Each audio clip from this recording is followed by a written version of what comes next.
Bir şehri ele geçirmek ne kadar zor olabilir? Gökdelenlerin ve karmaşık yol ağlarının olduğu kentleri düşünün. Bu tür kentler işgalci güçler için surlarla korunan geleneksel bir kaleyi fethetmek kadar zorlayıcı olabilir.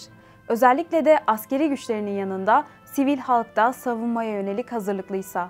Bu görüntüler Battle Los Angeles filmindeki bir savaş sahnesine ait. Film, Los Angeles'ı uzaylı istilasına karşı savunan bir grup askeri konu alıyor. Peki bundan yaklaşık 11.000 kilometre uzaklıktaki bir başka kentte gerçek bir istilaya hazırlık var desem? Yalnız saldıranlar ne uzaylı ne de olay Amerika'da geçiyor. Hatta kenti savunan askerler değil, doğrudan kentin sakinleri. Burası Doğu Asya sularında Çin anakarasının doğusunda bulunan bir ada ülkesi. Pasifik Okyanusu'nun batı kıyısındaki eşsiz doğal güzelliklere sahip olan ülke, gelişmiş şehirleri ve modern altyapısıyla da biliniyor ve Pekin'le Washington arasındaki gerilimin merkezlerinden de biri. Evet, konumuz Tayvan. Peki başkentinde neden böyle bir hazırlık var dersiniz? Ya da şöyle sorayım. Son haftalarda seçim gündemiyle meşgul olan adayı bu denli korkutan ve hazırlığa zorlayan da ne oldu? Bu soruları ve çok daha fazlasını konuşacağız. Ben hazırım, siz de hazırsanız Doğu Asya ülkesi Tayvan'ı konuşmaya başlıyoruz. Ancak önce küçük bir ricamız var. GZT ekibi olarak çok yoğun bir şekilde özgün içerikler çıkarmak için çalışıyoruz. Siz de kanala abone olarak bize destek olabilirsiniz. Şimdiden çok teşekkür ediyorum. 2024'te dünyada en çok hangi seçimler konuşulacak dersiniz? Siz de benim gibi listenin ilk sırasına Amerika'daki başkanlık seçimlerini yerleştirmiş olabilirsiniz.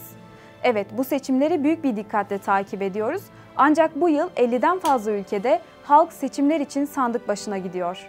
Bunlardan en kritik olanlarından biri de şüphesiz Tayvan. Çünkü 13 Ocak'ta yapılan seçimler Asya Pasifik'teki rekabetin yönünü değiştirebilir. Bu arada eminim sizin de dikkatinizi çekmiştir. Yaklaşık bir yıldır ada çevresinde dolaşan Çin'e ait yüksek irtifa balonlarını konuşuyoruz. Bu gizemli balonların sayısı her geçen gün artarken seçim öncesi adada yeni balonların ortaya çıkması Çin'in Tayvan halkı üzerinde etki alanını genişletmeye yönelik bir stratejisi olarak yorumlandı. Bu gizemli balonlar tabii ki gerilimin bir yönü. Tayvan için bu kez durum daha da kritik. Çin her an saldırabilir, dahası adayı tamamen işgal edebilir. Evet, yanlış duymadınız. Çin'in kendi toprağı olarak gördüğü adayı önümüzdeki birkaç yıl içinde işgal etmesi bekleniyor. Yani savaş kapıda.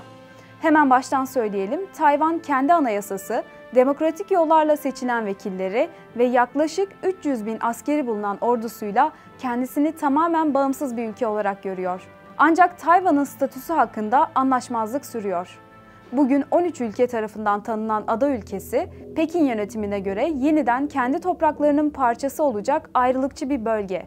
Under what is now known as the 92 Consensus, both parties have agreed there is only one China, but they could disagree over what that means. It was assumed the mainland would define it as the People's Republic of China, and Taiwan would define it as the Republic of China.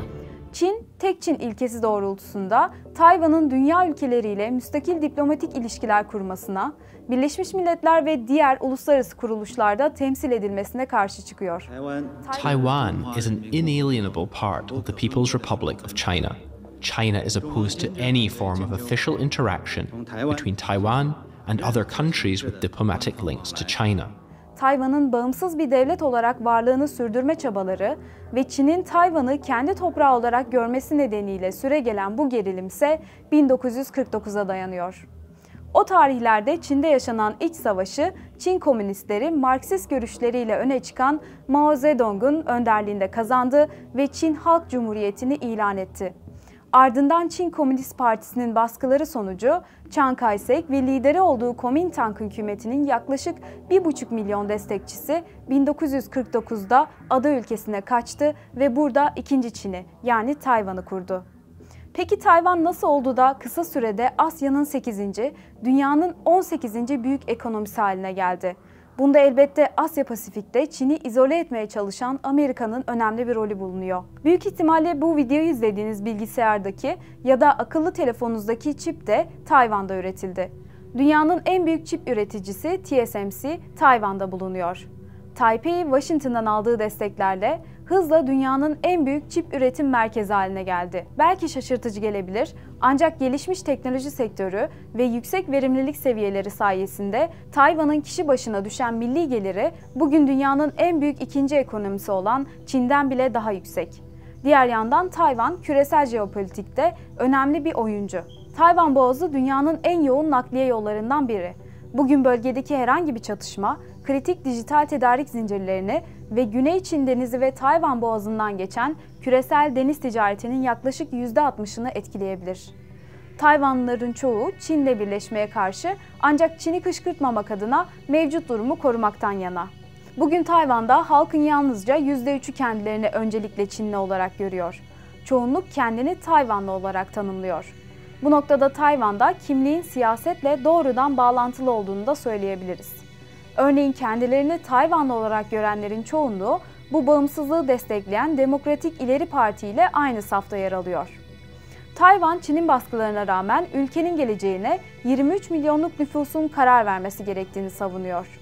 Ülkede 13 Ocak'taki başkanlık seçimlerini Çin'in ayrılıkçı ve bağımsızlık yanlısı olarak gördüğü iktidardaki Demokratik İleri Parti'nin adayı, görevdeki başkan yardımcısı Lai Ching-te kazandı. 23 milyon nüfuslu adada 19 milyon seçmen oy kullandı ve Lai oyların yaklaşık %40'ını aldı. Yasama Meclisi'ndeki çoğunluğunu kaybeden iktidar partisinin şu anda mecliste 51 sandalyesi bulunuyor ve Lai'nin politikalarını meclisten geçirmek için en az 57 üyeye ihtiyacı var. Bu sonuçlarsa seçimlerde bir gerilemeye işaret ediyor diyebiliriz. 13 Ocak'taki Tayvan seçimlerini ana karayla Tayvan arasında son yıllarda artan gerilimlerin bir sonucu olarak da okuyabiliriz. Ayrıca Çin'in sert tutumunun seçmeni adanın fiili bağımsızlığının korunmasını savunan iktidardaki partiye yakınlaştırdığını da ifade edelim. Nitekim seçimlerin üzerinden bir hafta geçmeden Çin savaş uçakları Tayvan semalarında güç gösterisi yaptı. Çin'in daha şimdiden bölgeye suni kumlar inşa ederek bu noktalara askeri birliklerini yerleştirdiği de söyleniyor. Tayvan ise Amerika'dan aldığı desteklerle savunma kapasitesini artırmak için yerli denizaltılar ve savaş gemileri inşa ediyor. Dolayısıyla Tayvan seçim sonuçları yalnızca Tayvan Boğazı'nın iki yakası için değil, aynı zamanda Çin ve ABD arasındaki ilişkilerin yakın geleceği açısından da kritik bir öneme sahip. 1978'de benimsediği dışa açılma politikasıyla önemli ölçüde büyüme kaydeden Çin ve 21. yüzyılda ekonomik, askeri ve siyasi gücünün limitlerine ulaşan Amerika Birleşik Devletleri'nin liderlerinin son görüşmesinde masada Tayvan sorunu ve teknolojik rekabet vardı. Xi Jinping, Biden'dan Tayvan'la Çin'in barışçı birleşmesini desteklemesi gerektiğini ifade etti. Peki ama neden? Washington yönetimi tek Çin politikasını desteklemekle birlikte Tayvan'a olası bir saldırı durumunda destek vereceğini belirtiyor. And now more than ever, America's solidarity with Taiwan is crucial, and that is the message we are bringing here today. 25 yılın ardından Taipei'ye gelen ABD'li bir üst düzey yetkilinin adadan sizi asla yalnız bırakmayacağız diyerek ayrılması elbette tesadüf değil. Bu ziyaretin ardından Çin, tarihindeki en kapsamlı askeri tatbikatını başlatarak Tayvan'ı günlerce hava ve deniz kuvvetleriyle çevrelemişti. İki ülke arasındaki yakınlaşma Çin tarafından tek Çin politikası kapsamında bir egemenlik ihlali olarak görülüyor ve Çin'in askeri müdahalesine kapı aralıyor. Yani ticaret savaşları stratejik rekabete ve sonuç olarak düşmanlığa evriliyor. Sonuç olarak şunu söyleyebiliriz.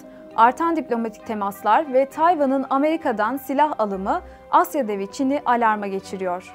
Buna bir de ABD yanlısı Demokratik İleri Parti yönetiminin seçimleri kazanması eklenince gerilim kaçınılmaz hale geldi. Tayvan, birinci ada zinciri olarak adlandırılan Amerikan bölgelerinin içinde yer alıyor.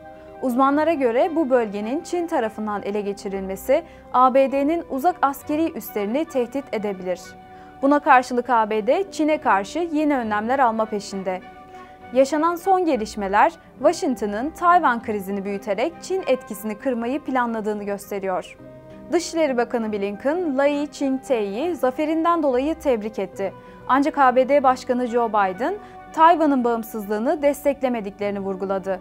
Bu arada anketlere göre Tayvan dahil Doğu Asya ülkelerindeki halk, ABD'yi büyük bir tehdit olarak görüyor. Özellikle şunu söyleyebiliriz, küresel konjonktürün kendisine sunduğu fırsatları en iyi şekilde değerlendiren Çin ve anakara'nın güneydoğu kıyılarının 160 kilometre açığında yer alan ada ülkesi Tayvan, ABD'nin de dahil olduğu bir denklemde yeni bir savaşa hazırlanıyor. Bunun için sivil halkın gönüllü olarak tıbbi eğitim ve muharebe eğitimine katılması ise dikkati çekiyor. Binlerce kişi bu eğitimlere katılarak muhtemel bir savaş durumuna hazırlanıyor. Peki soru şu, ABD ile Çin karşı karşıya gelir mi? Son 20 yılın en çekişmeli rekabetine sahne olan Asya-Pasifik'te dengeler değişiyor. Ekonomistlere göre Tayvan konusundaki olası çatışmanın maliyeti 10 trilyon dolara mal olabilir. Bu da küresel gayri safi yurt içi hasılanın yaklaşık %10'u demek. Özetle Tayvan'daki seçimler küresel ekonomiyi çökertecek bir çatışma potansiyeline işaret ediyor. Ancak böyle bir rakam mevcut durumdan en mutsuz olanların bile riske atmak istemeyeceği bir maliyet. Pentagon'a göre Çin'in donanması dünyanın en büyük donanması ve Çin 500 civarında operasyonel nükleer savaş başlığına sahip. Bu sayının 2030'a kadar 1000'e çıkarılması öngörülüyor. Ancak Çin'in askeri olarak sıcak muharebede bulunmuş bir ordusu yok ve bir konvansiyonel güçle hiç savaşmadı. Avrupa'daki savaşın ana parçası Amerika'nın ise geçtiğimiz Temmuz ayı itibarıyla Ukrayna'ya neredeyse 70 milyar dolar bağışladığını biliyoruz. Diğer yandan Orta Doğu'da İsrail'i destekliyor.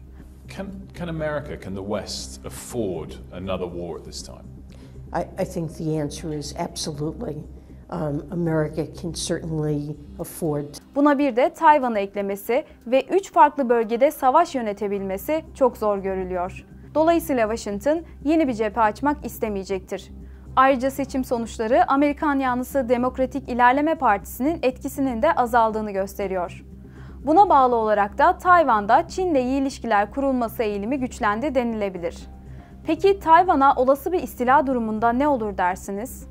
ABD ve Çin'in bölgesel güvenlik, stratejik çıkarlar ve deniz kontrolü üzerinde rekabet ettiği kritik stratejik bölgelere baktığımızda karşımıza özellikle Miyako Boğazı ile Bashi Kanalı arasında bir tıkanma noktası çıkıyor. Çin için bu iki büyük geçiş noktası Pasifik Okyanusu'na doğrudan erişim sağlıyor. Burada 3 stratejik nokta var.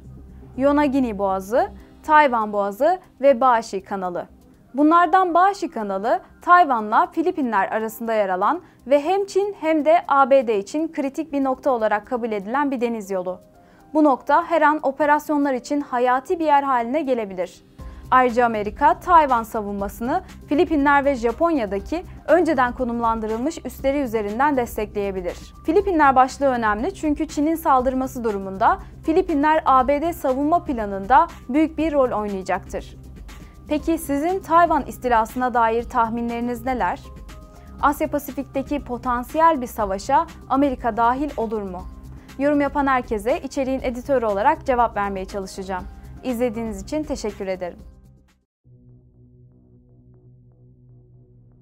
Bir şehri ele geçirmek ne kadar zor olabilir? Gökdelenlerin ve karmaşık yol ağlarının olduğu kentleri düşünün. Bu tür kentler işgalci güçler için surlarla korunan geleneksel bir kaleyi fethetmek kadar zorlayıcı olabilir. Özellikle de askeri güçlerinin yanında sivil halk da savunmaya yönelik hazırlıklıysa.